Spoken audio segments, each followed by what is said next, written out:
આ બંને ડિનર પાર્ટીઓ અચાનક રદ કરી દેવામાં આવી છે, જેને કારણે રાજકારણની અંદર ગરમાટો અને કાનાફૂસી શરૂ થઈ ગઈ છે કે આખરે એવું તો શું થયું કે ડિનર પાર્ટી રદ કરી દેવાની જરૂરત પડી। જગદીપ ધનખડે ઉપરાષ્ટ્રપતિ પદેથી રાજીનામું આપ્યું એ પછી હવે 9 સપ્ટેમ્બર 2025ના દિવસે ચૂંટણી થવાની છે, પરંતુ એ પહેલાં ભારતીય જનતા પાર્ટીએ 2 ડિનર પાર્ટીનું આયોજન કરેલું હતું, એક પ્રધાનમંત્રી નરેન્દ્ર મોદીના ઘરે અને એક જેપી નડ્ડાના ઘરે, પરંતુ આ બંને ડિનર પાર્ટીઓ અચાનક રદ કરી દેવામાં આવી છે, જેને કારણે રાજકારણની અંદર ગરમાટો અને કાનાફૂસી શરૂ થઈ ગઈ છે કે આખરે એવું તો શું થયું કે ડિનર પાર્ટી રદ કરી દેવાની જરૂરત પડી। તો આના વિશે હું તમારી સાથે વાત કરીશ। મારું નામ રાજેશ શાહ છે અને તમે જોઈ રહ્યા છો ગુજરાતના સૌથી મોટા ડિજિટલ ન્યૂઝ પ્લેટફોર્મ ખબર છે.com। જગદીપ ધનખડે રાજીનામું આપ્યું એ પછી ચૂંટણી પંચે ઉપરાષ્ટ્રપતિ પદની ચૂંટણીની તારીખ જાહેર કરી અને 9 સપ્ટેમ્બર એટલે મંગળવારના દિવસે ઉપરાષ્ટ્રપતિ પદની ચૂંટણી છે અને એનડીએ તરફથી મહારાષ્ટ્રના રાજ્યપાલ સીપી રાધાકૃષ્ણનનું નામ જાહેર કરવામાં આવેલું છે ઉમેદવાર તરીકે, અને ઇન્ડિયા ગઠબંધન તરફથી બી સુદર્શન રેડ્ડી કે જેઓ પૂર્વ ન્યાયાધીશ છે એમનું નામ જાહેર કરવામાં આવેલું છે, એટલે આ બંને વચ્ચે ચૂંટણી જંગ થવાનો છે।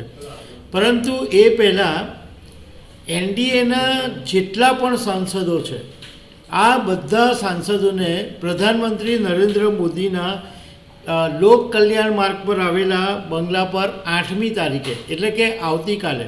ડિનર પાર્ટીનું આયોજન કરવામાં આવેલું હતું અને બધા જ સાંસદોને જે એનડીએના છે એ બધાને ઇન્વિટેશન આપવામાં આવેલું હતું। અને બીજી તરફ ભાજપના રાષ્ટ્રીય અધ્યક્ષ અને કેન્દ્રીય મંત્રી જેપી નડ્ડાએ પણ 8 તારીખે જ એમના ઘરે ડિનર પાર્ટીનું આયોજન કરેલું, પણ એની અંદર સાંસદો સિવાય જે ભાજપના નેતાઓ છે એમના માટે ડિનર પાર્ટીનું આયોજન કરવામાં આવેલું, પરંતુ આ બંને પાર્ટીઓ જેપી નડ્ડાની ડિનર પાર્ટી અને પ્રધાનમંત્રી નરેન્દ્ર મોદીની ડિનર પાર્ટી આ બંનેને રદ કરી દેવામાં આવી। હવે એની પાછળનું કારણ એવું આપવામાં આવ્યું છે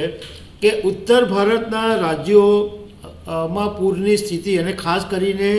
પંજાબ સૌથી વધારે પ્રભાવિત રાજ્ય બન્યું છે, તો આ બધી કુદરતી આફતોને કારણે ડિનર પાર્ટી રદ કરવાનો નિર્ણય લેવાયો। ઉત્તરાખંડ, હિમાચલ, જમ્મુ કાશ્મીર, પંજાબ, આસામ આ બધી જગ્યાએ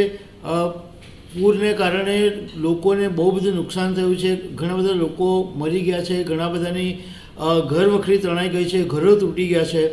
તો કેન્દ્ર સરકારનું કહેવું એમ છે કે કેન્દ્ર સરકાર તરફથી આ પગલું સંવેદનશીલતા અને જવાબદારીને ધ્યાનમાં લઈને લેવામાં આવ્યું કે ડિનર પાર્ટી છે એ રદ કરી દેવામાં આવે। ઇવન રાષ્ટ્રપતિ દ્રૌપદી મુર્મુએ પણ સંવેદના વ્યક્ત કરી આ બધા રાજ્યોમાં પૂરની સ્થિતિને કારણે જે નુકસાન થયું એ વિશે। હવે આ તો બહુ સરસ વાત છે કે ભારતીય જનતા પાર્ટીએ આ બંને ડિનર પાર્ટીઓ કેન્સલ કરી, પરંતુ સવાલ એ ઊભો થાય છે કે મણિપુર જ્યારે સળગતું હતું ત્યારે તો ભાજપને કોઈ સંવેદન દેખાવ્યું નહીં, ત્યારે કેન્દ્ર સરકાર સંવેદનશીલ નહોતી। એક પણ કાર્યક્રમ મણિપુરમાં જ્યારે આગ સળગતું હતું એ વખતે કોઈ કાર્યક્રમ ભાજપે રદ કર્યો હોય એવું યાદ નથી।